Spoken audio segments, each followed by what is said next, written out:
The honourable member for Central Okanagan, Similkameen, Nicola. Merci, Madame la Présidente. Thank you very much, Madam Speaker.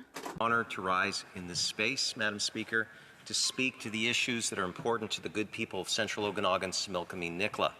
Now, if you can give me just a moment, Madam Speaker, because I was speaking with a constituent in the Nicola Valley who raised with me that they are starting to feel that after the next election, there's changes to our riding boundaries. The Nicola Valley will no longer be represented. At least I'm not running in that race. They'll be in a different riding. And they were commenting, Madam Speaker, about how they don't like that change. And I said, you know what? I don't like the change either, but sometimes we need to move with the times. But I also said some things should not change. Your member of Parliament, whoever he or she is, should be accountable to you and do their utmost to bring your voice to this chamber. Maybe a different member of Parliament, but that should never change. We should always remember who elected us and who we are here to serve. And Madam Speaker, this is a reminder to all of those who are not members of the Cabinet. Essentially, all of us who are not part of the Cabinet, the government itself, are here to hold the government to account. As the previous speaker from Bay of Quinte had said, Madam Speaker, this institution and the government is tied to the hip of Parliament to be held accountable. We give it exceptional powers, and with those exceptional powers, Madam Speaker, there is supposed to be accountability to the representatives. So, Madam Speaker, I know that there are some members here that have talked about the three different branches, the judiciary, the executive, the legislative, and Madam Speaker, I respect that. But let's respect the place that we're in. Let's respect that we all have that particular job to do, Madam Speaker. Now, one of the interesting arguments I've heard in the media and in this chamber, Madam Speaker, is the fact that there's issues around charter rights by the government following through on the original production order by this chamber. They say, oh, we cannot share personal information because it would violate those persons' charter rights if we gave documents with personal information to the RCMP. Madam Speaker, first of all, I would point, if you read the Charter of Rights and Freedoms, Clause 1, it essentially says that there is where if Parliament chooses in a free and open democratic society to pass a law that gets what it considers a balanced right on charter rights, that is okay. And ultimately, it's the Supreme Court will see whether or not Parliament was able to get that balancing act, but ultimately, everything's on the table. The second thing, Madam Speaker, is the RCMP is a creation of this Parliament, and it adheres to our laws, particularly the Privacy Act. In fact, Madam Speaker, if you go to the RCMP website, they will say any information that is supplied to us, we will follow and adhere to everything required to us under the Privacy Act. We will not share your information. So, Madam Speaker, here we are talking about the requirement of a government to produce documents to this chamber that we would give to the RCMP, who, under the Privacy Act, are bound to protect the privacy of the individuals that are in there, Madam Speaker, of a program, may I remind everyone, that is funded by taxpayers. Sustainable Development Technology Canada is a federal body. It was created by an act of Parliament. All of its monies, all of its activities are ultimately responsible to this chamber, which is why they have the Minister of Innovation, Science and Economic Development is the minister responsible to this chamber and for the Green Slush Fund. Now, Madam Speaker, I think it's important for us to say, is the government saying that if they produce the documents, that the RCMP are going to throw personal information of people working in a publicly funded program willy-nilly? That's what they're saying. They're essentially saying that the RCMP is not capable of operating a tight ship according to the law. That is the criticism that this government is laying down by saying that there are privacy concerns. We're not saying, Madam Speaker, that the information should be given to everyone. The Privacy Act has very clear stipulation about an access to information request and what information you can receive. There are rules, well codified, well laid out, and Madam Speaker, ultimately, this government should respect that fact. So let us put to bed this whole conversation about privacy when it comes to people that are participating in a federal sustainable development technology program, Madam Speaker, who as part of that have voted for their own companies to receive large amounts where the Auditor General found huge discrepancies, conflict of interest-wise, over hundreds of millions of dollars. So, Madam Speaker, I hope we hear nothing more about the so-called privacy concerns. Now, Madam Speaker, I want to just return to the amendment that the Conservatives have made to the motion that we are debating, that the motion be amended by adding the following, and I quote, provided that it be an instruction to the committee, A, that the following witnesses be ordered to appear before the committee separately for 2 hours each. 1, the Minister of Innovation, Science and Industry. 2, the Clerk of the Privy Council. 3, the Auditor General of Canada. 4, the Commissioner of the Royal Canadian Mounted Police. 5, the Deputy Minister of Innovation, Science and Economic Development. 6, the Law Clerk and Parliamentary Counsel of the House of Commons. 7, the Acting President of Sustainable Development Technology Canada. And 8, a panel consisting of the Board of Sustainable Development Technology Canada. And B, that report back to the House no later than Friday, November 22, 2024. Madam Speaker, this is giving important instructions so that we can get to the bottom of this. Now, I'm just going to step back from the motion for a second. I'm just going to say one thing, Madam Speaker. One of our members from Ontario today raised in question period a really important question. They said, what is in these documents, Madam Speaker, that the government would stonewall its obligations to Parliament? Now, Madam Speaker, some might just say it's the egomaniacs that find themselves in the current Prime Minister's office saying, let's be obstinate. Let's just say that we don't have to, that we're not subject to them. Well, the message is, Madam Speaker, is that the executive branch rules the roost, that it has no responsibilities to anyone. And Madam Speaker, someone who believes in the rule of law, I would simply say it's up to us as an institution, as men and women of the House of Commons, to push back. Because no one person is exceptional, Madam Speaker. That's why we have the rule of law, not the rule of a man or a woman, where they get to decide. Now, Madam Speaker, the second thing I would point out is that when we're talking about the conduct of this government, they could have been saying, wow, we allowed some horrible things to happen. Could be criminal, definitely unethical, that happened under the SDTC process, Madam Speaker. And now they realize how shockingly bad it is. They do not want to see that information go to the RCMP because the RCMP may have evidence to open a case file, but they may not have all the pieces of the puzzle to be able to have a broad range of charges that are brought forward. Now, I'm speculating. I'm clearly openly speculating on this, Madam Speaker. Why? It's because in the vacuum provided by this government, speculation will roar in. Why? Because it's a head-scratcher. Why would you stonewall an order by this House, a production order?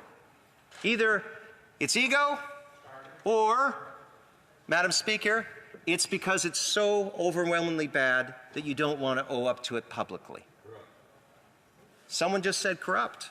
Could be.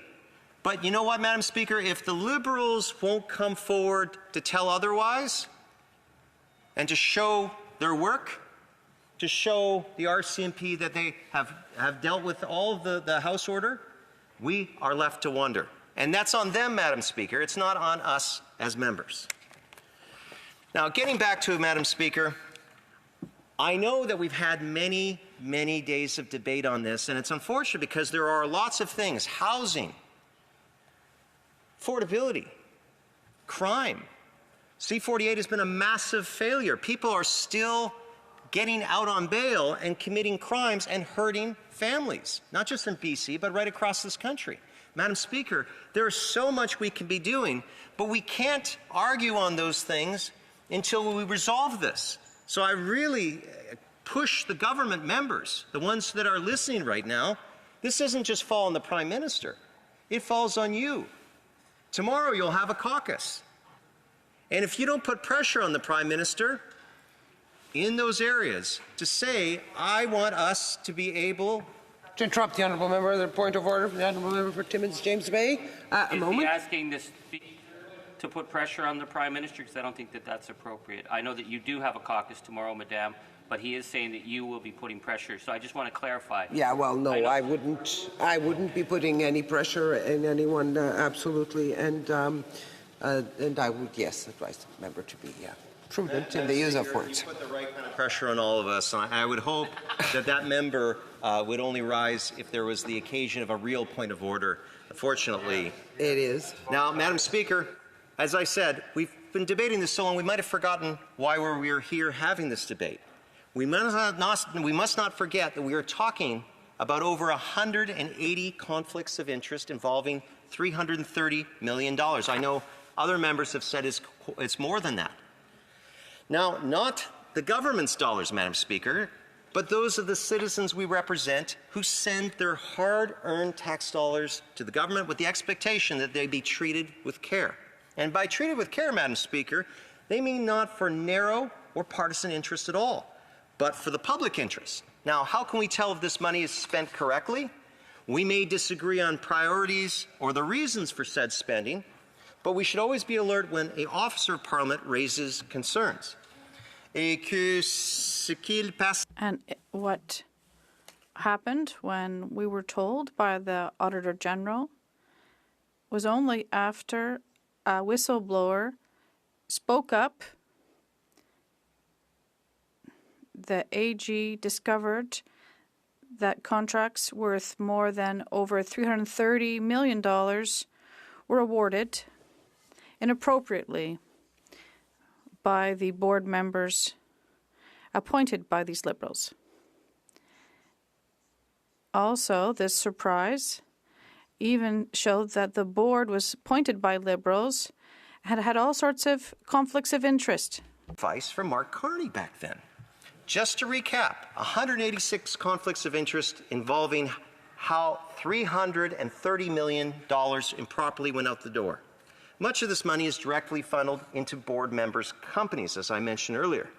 Aside from the obvious conflicts of interest, it was also revealed that some of these programs were not even eligible for funding under this program. And this is where it gets truly insulting to Canadians. Madam Speaker, I have constituents who, through no fault of their own, were overpaid CERB money. Now, when this happens, as we all know, CRA claws back this money. End of story. Full stop. So what happens here? What happens to all the money paid out wrongly to ineligible corporations run by Liberal insiders? Will it be clawed back the same way it would be for everyday Canadians who work and pay their bills? Or will this be different? As so is so often the case when it comes to this Prime Minister, one set of rules for everyone else and one set of rules for him and his friends. J'écoute ce débat depuis plusieurs jours. I've been listening to this debate for several days now, and I haven't heard even once a Liberal member require for all this money to be recovered. Why not? Why are there always different rules when we're talking about the Prime Minister and his friends?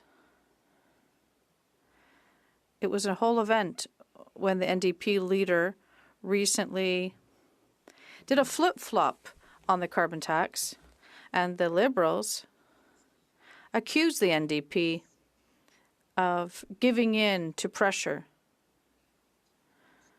Yet, when the Liberals gave in to pressure and exempted home fuel heating oil from the carbon tax, that was different. It's normal to give in when the Liberals do it, but not for anyone else. Of course, we all know that it's unacceptable to try to hide documents that allowed for this green slush fund to take place under the Liberals. And these are the reasons why we're here today. The Liberals are trying to hide these documents. Insulting is that the Prime Minister's office has come out with the most politically absurd defense imaginable, and saying a lot from this particular Prime Minister's office given the great many scandals. They claim that they're standing up for the Charter and trying to hide these documents as they run from accountability. I mean, who dreamt this up? I had a constituent ask me, are the Liberals seriously arguing they have a Charter right to engage in corruption? Now, I know on the Liberal side of the House, they will not want to hear that. They will say, no, that's not what we're trying to say. But the problem for this Liberal government is that is all Canadians are hearing. Because this is what happens when you're a government with zero credibility and a well-documented track record of corruption and failure. Now, to be clear, I also want to say that I realize many members on the Liberal side of the House are not directly responsible for what's happened here. We all know that there's a small and powerful group of unelected people within the Prime Minister's office who call the shots. And likewise, we know that certain ministers remain ministers at this Prime Minister's cabinet table because they will do what they are told, and they will also look the other way. This is exactly what allowed SDTC Green Slush Fund to enrich wealthy Liberal friends and insiders. A minister did what he was told and looked the other way. Only a whistleblower stood in the way. And now we see a desperate Prime Minister's office trying to hide behind the Charter as a defense for Liberal corruption. It's so incredible the lengths that the Prime Minister's office will go to cover this up. Make no mistake, Madam Speaker, that is why we are here. And oddly, as I said earlier, the Prime Minister's office doesn't seem to care. As long as they can hide from transparency and accountability, that's all that matters to them. It makes you wonder, what is within those documents they are so terrified of? But if the Prime Minister's office had their way, we just will never know, will we? Now, before I conclude my speech, let me ask a simple question. It is to the Liberal side of the House. When you eventually leave this place, either through an election or on your own, when you look back at this Green Slush Fund, you will know the facts. The fact that there were 186 conflicts of interest, that's a fact. That over $330 million were improperly went out the door, that is a fact. Êtes-vous venu ici pour défendre? Are you coming here to defend the Prime Minister's cabinet, or have you come here to make a difference in the lives of your constituents? And I think for most of you, it would be for this last reason. You have a real opportunity to do something here. Enough is enough. It's time to come clean and stop hiding the truth. Send a message that in Canada, transparency and accountability still matters. That doesn't change.